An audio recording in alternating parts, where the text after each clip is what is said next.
Pues muy Perfecto, buenos grabando. días. Continuamos con el ciclo de historia del cine, que yo más que un curso le llamaría apuntes para el desarrollo de una historia de cine, apuntes para la visión selectiva de película y apuntes de crítica cinematográfica y para la inspiración de la producción.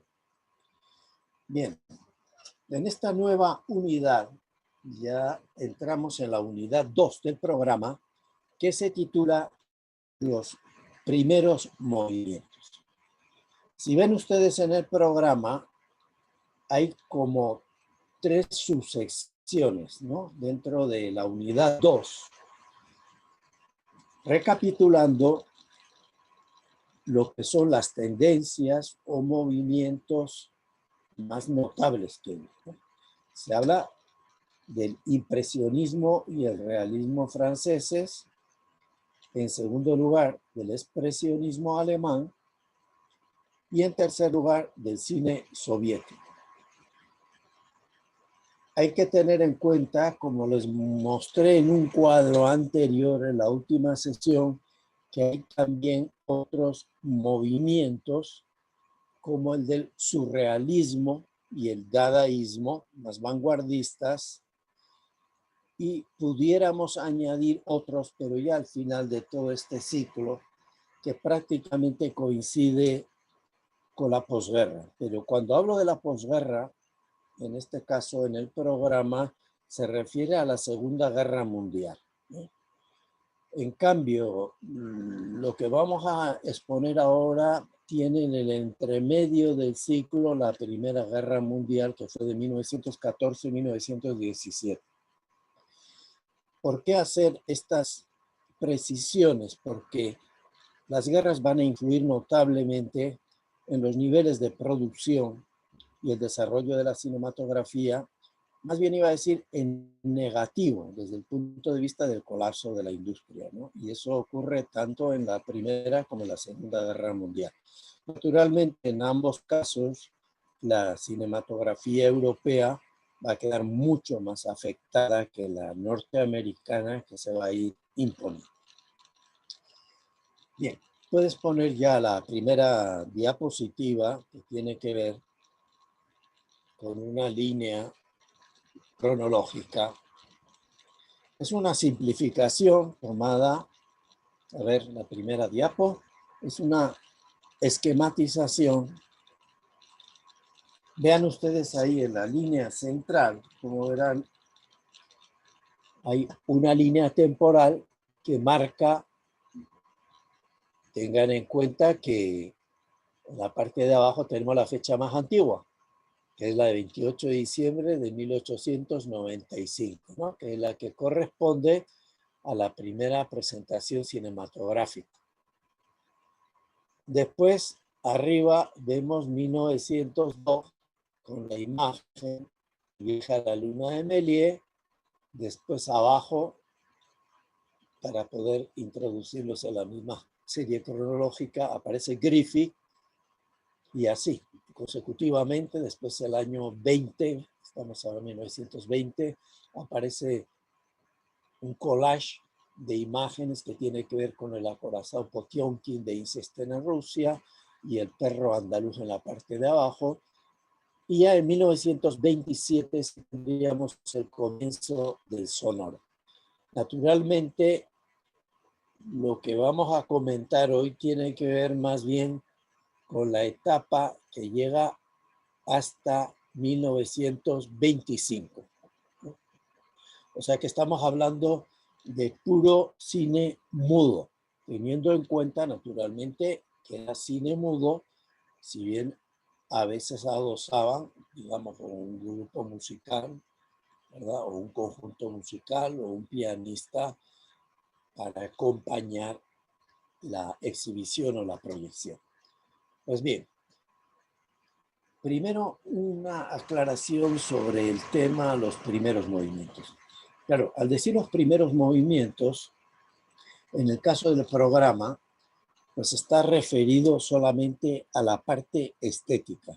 Es decir, qué líneas, qué líneas de progresión se impusieron desde el punto de vista de lo que llamaríamos el lenguaje.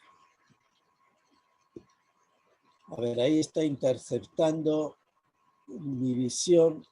A ver, Amazon, propaganda, aquí están apareciendo. ¿Te está ocurriendo a ti también lo mismo? No, ya estamos otra vez con la imagen. Digo yo que esto hay que verlo no solamente, como les dije yo, de la visión pentagonal como una línea de desarrollo meramente estético, de moda, de expresión, sino en conjunción con los otros componentes que están en la base y en la infraestructura de estos movimientos. Entonces, en primer lugar, hay que tener en cuenta que después de la invención del cine, que se la atribuimos pues a los hermanos Lumière y por supuesto a Alva Edison con el vitascopio, hubo una secuencia de nuevas invenciones. O sea que ahí no quedó ya el cine inventado. O sea, un primer problema tenía que ver con las cintas. Con las cintas y la emulsión de las cintas, que requería el mejoramiento, ya invenciones o aplicaciones técnicas que estaban más bien en manos de las empresas. O sea que de ese periodo, por ejemplo, hay que tener en cuenta que estaban presentes ya en el mundo del cine la marca que ustedes conocen, Kodak, o la Eastman, o en Alemania AFA. Es decir, que hay un desarrollo concomitante con el cine de los sustratos, de los soportes técnicos. Lo mismo, el celuloide, muy inflamable, pues trataba de protegerse de la inflamabilidad. La otra cuestión era el grano, la finura del grano de la película para lograr grabar ya a velocidad, al natural y con menos luz, porque no se requería mucha luz artificial y eléctrica en estudios cerrados.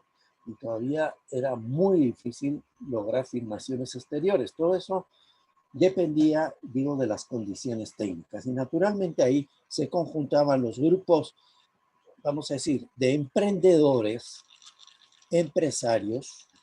Estos pioneros a la vez eran empresarios, eran productores y naturalmente contrataban creadores. O ellos mismos en algunos casos eran los mismos creadores, como ocurría en el caso de al menos de Lumière, que después se asoció al grupo Pathé o Gaumont como empresas, pero de entrada estos son personajes múltiples que se manejan entre la técnica, la organización empresarial y la creación estética. Entre estos pioneros yo quisiera, pues ya hemos mencionado a Edison, Lumière, pero creo que habría que destacar sobre todo unos cuantos personajes que son claves y cuyos afiches aparecen aquí. En el caso de Estados Unidos, el David Griffith es sin duda el personaje más importante. No solo por el emprendimiento empresarial y demás, como han notado, sino ya por el desarrollo que hace ya de una narrativa cinematográfica y los nuevos procedimientos técnicos. Yo me acuerdo que con un profesor francés, Christian Metz, en un seminario que hice con él, las películas fundamentales que utilizaba para el análisis del lenguaje cinematográfico en sus orígenes, esta era una de las películas, ¿no? Esta de Nacimiento de una Nación de First Nation. Así como la otra que mencionaremos de Einstein. Pues bien, Griffith, personaje clave. Tengan en cuenta, ya han pasado casi 10 años desde las invenciones y en 1912, perdón, ya el 15 habría que ver ahí un primer intento de producción entre 1912, pero aquí los periodos de producción, postproducción y distribución a veces son largos. Yo tengo, digamos, inicialmente 1912, aquí en el cartel se aparece en 1915 cuando comienza a difundirse la película, y en el ámbito ya europeo, una figura muy notable es Eisenstein. Su nombre no aparece ahí, donde pone vanguardias artísticas, su nombre no aparece, pero los dos cañones que hay ahí corresponden al afiche de la película El acorazado Potionkin. Ojo, pone ahí una fecha que es 1905, pero 1905 es la fecha del alzamiento de los tripulantes del acorazado, pero la película ya es de los 20, ¿no? O sea, que no confundir. Y de esa etapa también será el Le Chien andaluz, el perro andaluz, que es ya del español Buñuel, que había emigrado a Francia. Pues bien, entre estos pioneros, como les digo, hay que destacar a Edison, Lumière y las producciones de Griffith y la de Eisenstein. Uno en Estados Unidos y el otro en Rusia. Junto a Griffith y otro personaje autor relevante, que es imprescindible verlo, ¿verdad? En esta historia del cine, es King Vidor. ¿Y por qué cito a este personaje? Porque si bien este nace, todavía era un niño, digo, nace al inicio de la invención del cine, pero ya pues es un joven, ya cuando se desarrolla el cine, ya para los años 20 tiene, digamos, producciones notables como la de Crowd, la multitud. Ese era un tema muy relevante. Dice, a ver, perdón, Daniela Malavé pregunta, ¿cuál es el nombre del que no sale en la diapositiva? A ver, no sé a qué diapositiva se refiere.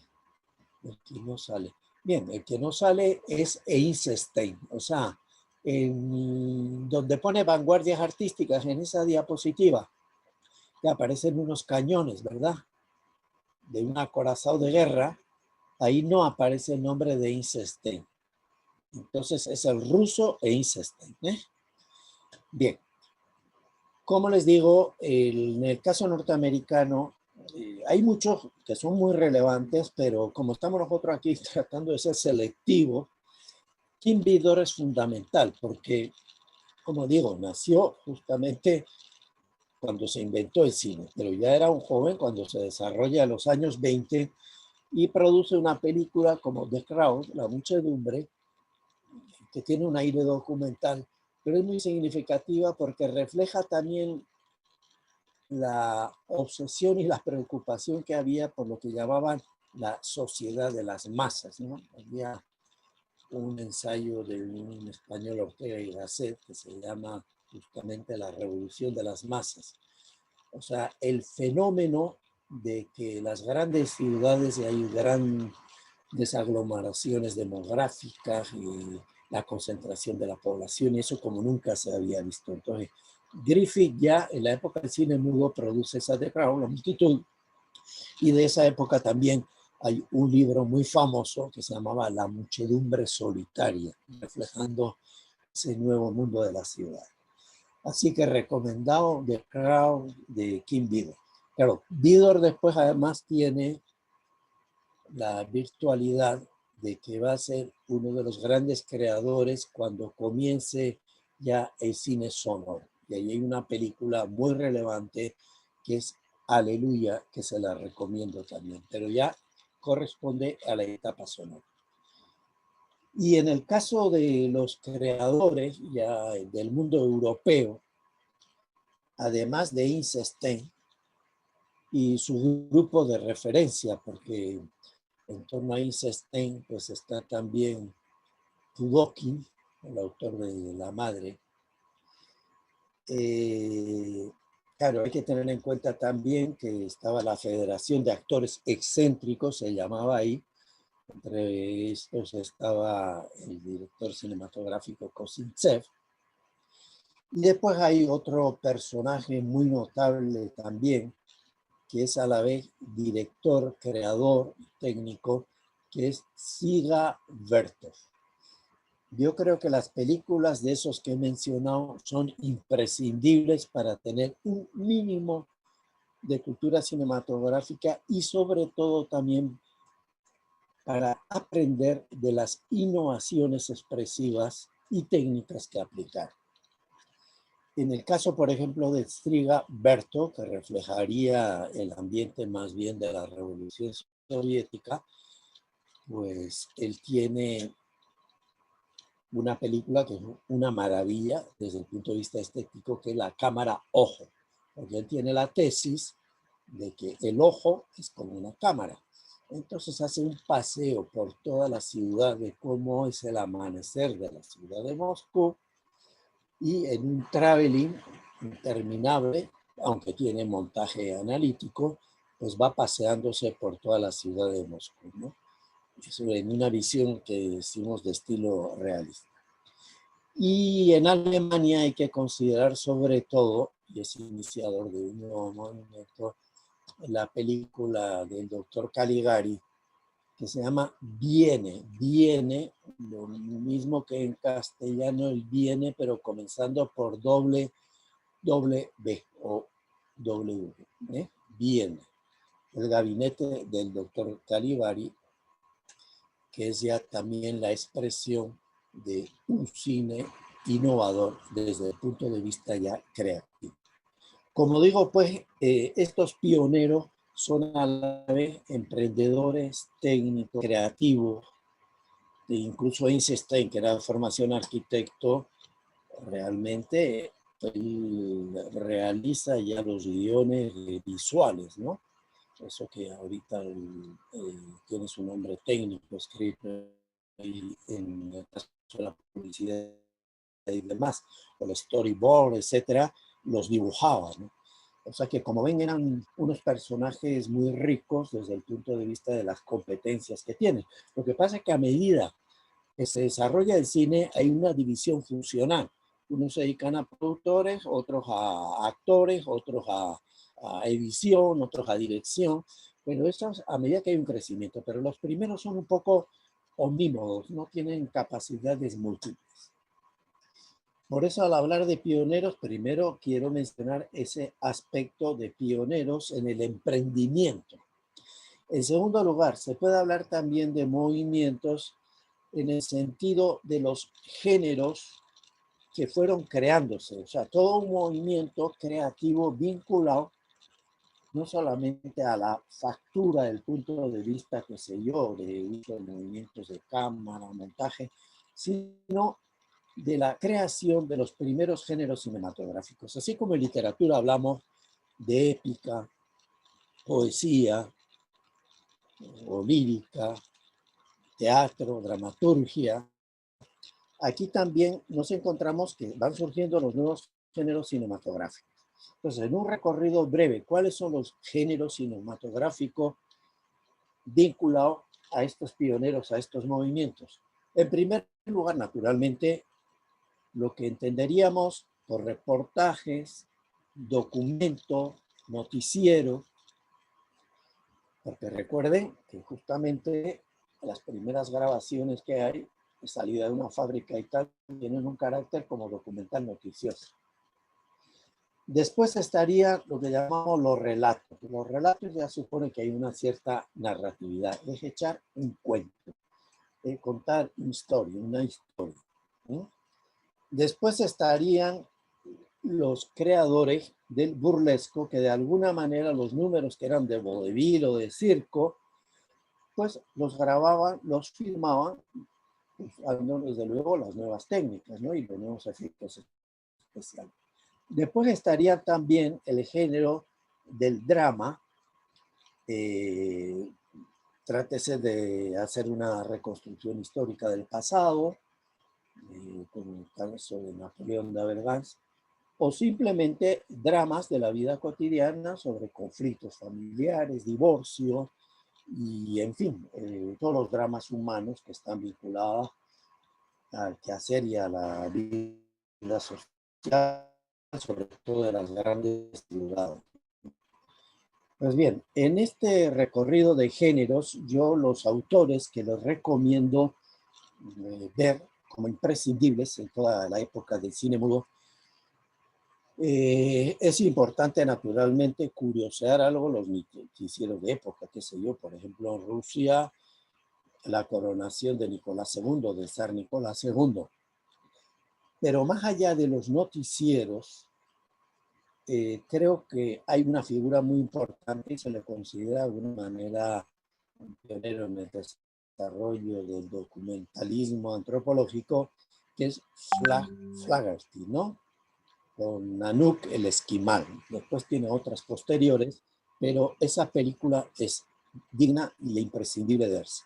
Y después de estos que llamamos también documentalistas, Bertov, Siga Bertov, el soviético, sería...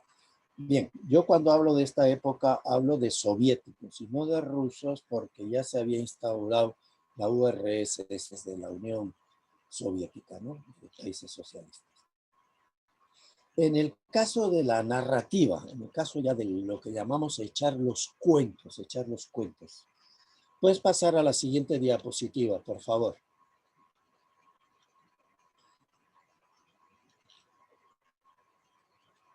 En el caso de los primeros incipientes relatos cinematográficos, todos reconocen que Profe, fue el primer, diga, ya está quedan 10, perfecto, profe, ya quedan 10 minutos. No sé si para comenzar como con esta bien, parte, vamos a salir y volver a ya, entrar y así se graba todo junto lo que queda. ¿Le parece? muy bien, perfecto, Perfecto. perfecto. Voy a dejar de grabar entonces y voy a comenzar otra reunión.